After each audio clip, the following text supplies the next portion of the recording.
Salam.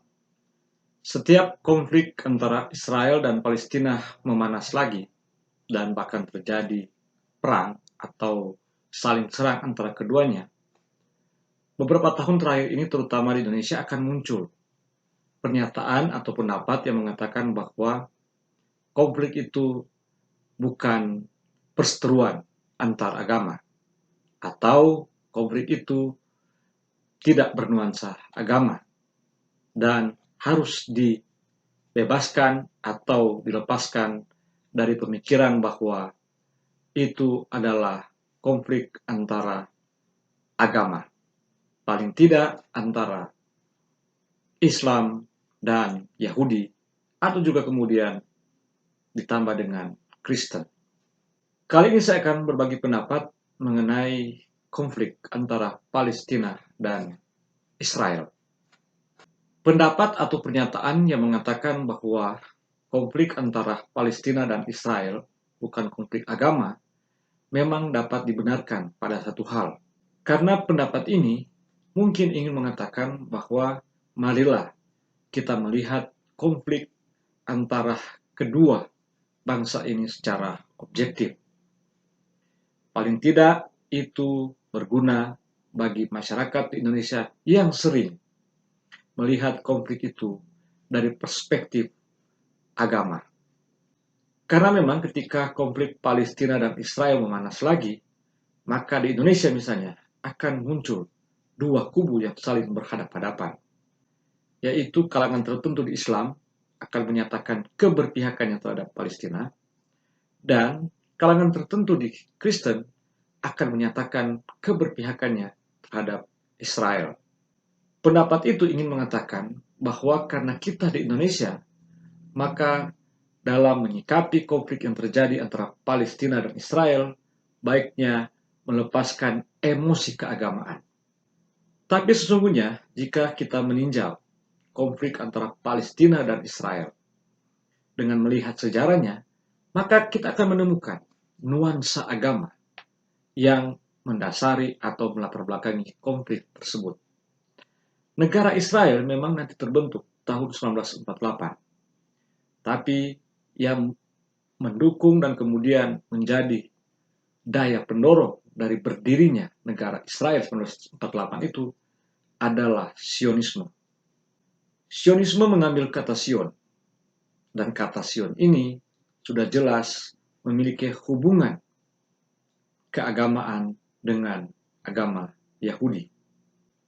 Jadi, dari sisi ini maka kita menemukan adanya nuansa agama. Meskipun sebenarnya ketika si Theodor Herzl mendirikan Sionisme ini sebagai sebuah gerakan untuk menyatukan orang-orang Yahudi yang diaspora, yang kemudian pada suatu saat dia harus berpikir mencari tempat di mana baiknya berdiri negara Israel, tempat dari orang-orang Yahudi yang akan dikumpulkan, apakah di Uganda atau di tempat lain. Maka dia kemudian menemukan Palestina adalah tempatnya. Kita tahu bersama bahwa di masa-masa itu Palestina bukanlah tempat yang kosong.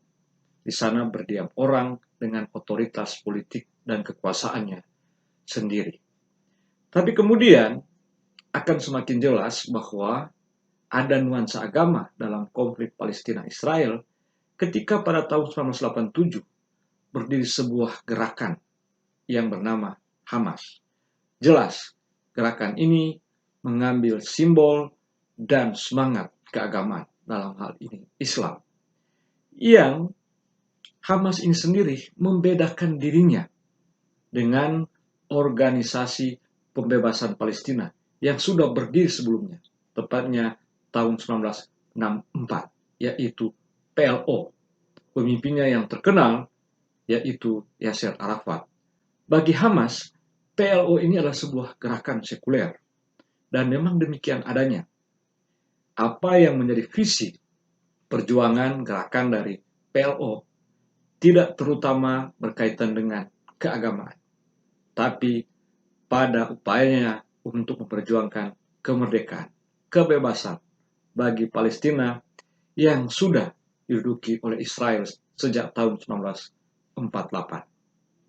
Jadi, memandang konflik Palestina-Israel memang tidak tunggal, tidak langsung benar jika kemudian ada pendapat mengatakan itu tidak ada hubungan dengan agama atau tidak bernuansa agama, dan juga tidak langsung benar seluruhnya ketika ada pendapat yang mengatakan bahwa konflik antara Palestina dan Israel itu adalah konflik agama. Sebab sejarah menunjukkan bahwa selain Zionisme, ada juga organisasi gerakan Israel yang lebih berorientasi pada sekularisasi. Suatu visi bagaimana orang-orang Yahudi yang diaspora ini menjadi bagian dari tatanan dunia, terutama Eropa, dan kemudian berasimilasi dengan kebudayaan modern Eropa. Dan itu berbeda dengan Zionisme. Maka ada dinamika dan keragaman dalam gerakan entah dari pihak Palestina ataupun Israel. Tidak seluruhnya dia bernuansa agama, tapi juga tidak tepat untuk mengatakan bahwa tidak ada nuansa agama dalam perseteruan yang panjang antara Palestina dan Israel. Tapi pertanyaan muncul, ketika misalnya di Indonesia kelompok-kelompok tertentu di Islam menyatakan keberpihakannya terhadap Palestina, maka keberpihakannya itu kepada siapa atau substansinya apa? Apakah pada visi yang diperjuangkan oleh Hamas, yaitu untuk mendirikan negara Islam, atau pada PLO, yaitu terutama untuk memperjuangkan kemerdekaan, kebebasan Palestina dari jajahan kekuasaan Israel. Demikian juga ketika kalangan tertentu Kristen di Indonesia menyatakan keberpihakannya terhadap Israel, maka pada Israel yang mana? Apakah pada Israel yang dia baca dalam Alkitab, atau pada Israel yang didesain, yang menjadi mimpi dari seorang Theodor Herzl itu dengan Zionismenya, yang lebih ke politisasi agama. Ini menjadi suatu pertanyaan besar bagi kita untuk kemudian terus direnungi. Dan dengan demikian kita akan mendapati suatu pijakan untuk menyatakan sikap, untuk menyatakan solidaritas, keberpihakan, entah kepada Israel atau kepada Palestina. Maka baiknya sikap orang-orang di Indonesia, baik Kristen maupun Islam, terhadap konflik di sana seperti apa? Maka saya berpikir karena ada suatu dinamika sejarah yang kompleks dan keragaman gerakan dalam konflik Palestina dan Israel, maka mungkin yang paling tepat bagi orang-orang di Indonesia, entah Kristen atau Islam, dalam hal menyatakan solidaritas dalam hal konflik Palestina dan Israel ini, terutama pada hal kemanusiaan. Dan ketika kita menyatakan sikap pada hal kemanusiaan ini, maka itu akan melampaui agama. Itulah sebenarnya yang juga menjadi visi dari seorang Kristen, dia warga negara Palestina, keturunan Arab, teolog, pendeta, namanya Naim Stefan Atik. Dia adalah seorang warga Palestina, seorang Kristen, yang ketika dia berusia masih kanak-kanak, di tahun 1948, dia diusir oleh tentara-tentara Israel. Padahal, sebagai seorang pendeta, sebagai seorang teolog Kristen, dia membaca di dalam Alkitab tentang Israel sebagai bangsa pilihan. Dia mengalami dilema untuk memahami ini. Tapi kemudian dia menemukan visi teologinya, bahwa dalam kaitan dengan persoalan di Palestina, yang kemudian terkait dengan itu adalah Israel, di mana secara historis ataupun secara keagamaan dia membaca di Alkitab bahwa disebutkan bangsa Israel adalah bangsa pilihan. Dan dia sebagai seorang Kristen membaca kitab suci yang menyebutkan itu.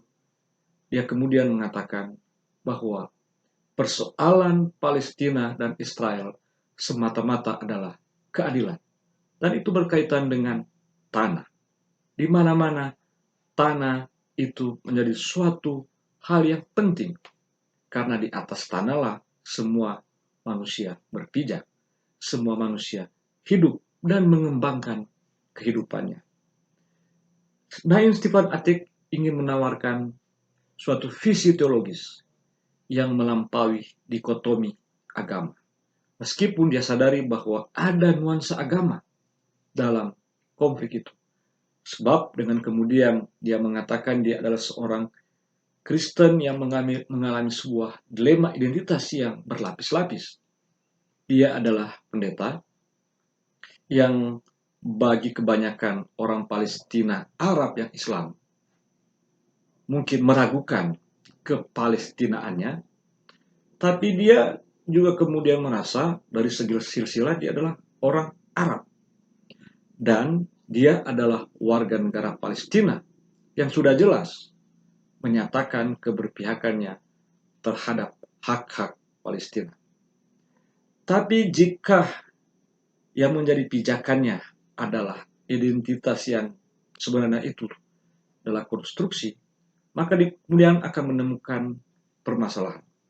Sebab di satu pihak atau di lain pihak, dia kemudian menemukan dalam tradisi kekristenannya ada narasi sejarah yang ikut membentuk kekristenannya, yaitu narasi sejarah keagamaan Israel yang tertulis dalam Alkitab yang dia baca sebagai seorang Kristen. Maka dengan demikian, menurut dia, hal dikotomis itu atau hal-hal yang membuat orang semakin terpisah karena ideologi keagamaan atau narasi-narasi sejarah keagamaan yang kemudian dipolitisasi dan itu tidak membebaskan, maka makin melestarikan perang, kekerasan, pembunuhan. Maka bagi Naim Stephen Atik, semata-mata adalah keadilan. Dan keadilan ini melampaui agama. Meskipun sumber-sumber dari nilai keagamaan itu, salah satunya dan bagi orang beragama utamanya dari agama, itulah yang menjadi hal terpenting. Saya kira ketika kita bicara kemanusiaan, maka kita juga harus menyentuh hal keadilan. Saya setuju dengan pemikiran Naim Stephen Atik dalam memahami persoalan konflik Palestina dan Israel. Semata-mata adalah keadilan. Jika kita meletakkan persoalan ini pada hal itu, maka kita akan menyentuh banyak hal. Kemanusiaannya, hak-hak asasinya, dan juga kita akan menemukan esensi dari agama yang terungkap pada perjuangan untuk keadilan. Demikian saya, Denny Pinontoan. Salam.